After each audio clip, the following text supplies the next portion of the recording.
Les populations du Fouta continuent de réitérer leur soutien indéfectible aux idéaux de développement et de paix du président de la République à l'occasion de la campagne électorale qui bat son plein dans le pays.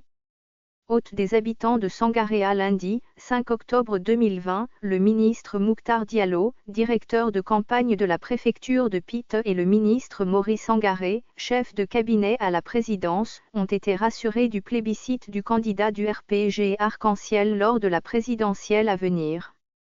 Dans son allocution de bienvenue, le secrétaire général de la commune rurale de Sangaréa Yero Djoumaba a tout d'abord salué les réalisations faites par le président de la République avant de rassurer que les populations voteront massivement pour lui le 18 octobre. Les infrastructures sociales de base réalisées à Sangaréa illustrent éloquemment l'ambition du président Alpha Condé, celle de promouvoir le développement socio-économique des collectivités.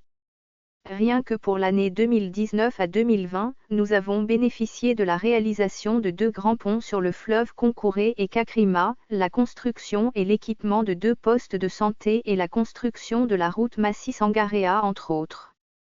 Le professeur Alpha Condé est l'homme qu'il nous faut pour relever le grand défi de développement qui nous interpelle.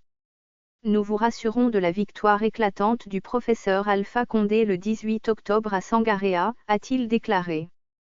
En prenant la parole à cette occasion, le directeur de campagne de la préfecture de Pite a salué les populations de Sangaréa pour la forte mobilisation.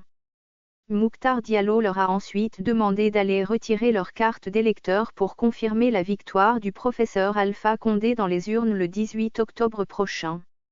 Après la sous-préfecture de Sangaréa, la délégation conduite par les ministres Mouktar Diallo et Maurice Sangaré s'est rendue dans les districts de Sankafia et Kouiyé et dans la sous-préfecture de Laïmiro. Partout, les populations ont réaffirmé leur ardente volonté de soutenir le candidat du RPG Arc-en-Ciel en le plébiscitant à la présidentielle d'octobre.